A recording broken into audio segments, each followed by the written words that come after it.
As the Russia-Ukraine war piles miseries on China, India is cunningly expanding its influence in Central Asia by nullifying China's Belt and Road Initiative.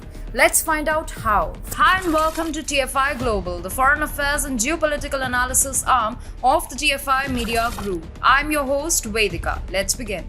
The war in Ukraine has brought the curtains down on China's BRI projects in Europe. You see, the West has sanctioned Russia. Now, any goods passing through Russia stand the risk of not being allowed circulation in European markets. And that's where the problem begins for China.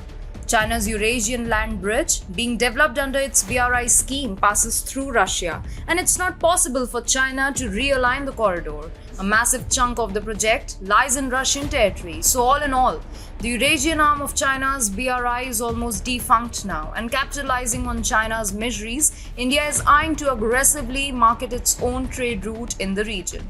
For those unaware, India already has an active trade route in the region, which is now increasingly getting acceptance among the international community. The International North-South Transport Corridor is a 7,200-kilometer long multi-mode network of ship, rail, and road routes for moving freight between India, Iran, Afghanistan, Azerbaijan, Russia, Central Asia, and Europe. The route primarily involves moving freight from India, Iran, Azerbaijan, Russia via ship, rail, and road. However, this India-backed trade route was presented with significant challenges due to China's BRI and the Western sanctions on Iran. Now, due to the Russia-Ukraine war, not only has the Chinese BRI outlived its utility, but all trading channels of the Russian Federation have also been snapped. So it presents India with a golden opportunity to promote the international North-South transport corridor. Perhaps that's why India's President Ramnath Kovind recently visited Turkmenistan amid the ongoing crisis in Europe. Kovind met his Turkmen counterpart Sardar Berdimuhamedov to expand bilateral trade and energy cooperation. The two leaders also highlighted the significance of the international North-South transport corridor.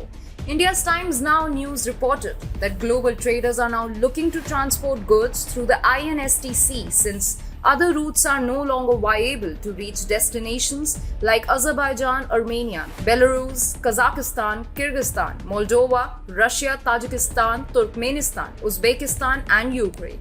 Traders can't use the Black Sea due to the ongoing war in Ukraine. The other option is to use China's Qingdao port to reach Russia. However, due to the surging COVID-19 crisis and increased restrictions, Chinese ports are experiencing prolonged clogging and traffic jams. So, using INSTC to reach this vast market of the Commonwealth of Independent States is the only viable option available to traders as of now. India's diplomatic clout is one of the strongest in the world. India is a close strategic partner of both Russia and the US. New Delhi has always tried to use this clout to isolate China on the global stage. Now, the Russia-Ukraine war has allowed India to render China's BRI in the Eurasian region utterly redundant and boost its own trading route instead. This will help India scuttle China's ambitions of strengthening its influence in the Central Asian and Eastern European region and grow its own economic and diplomatic clout at the expense of China.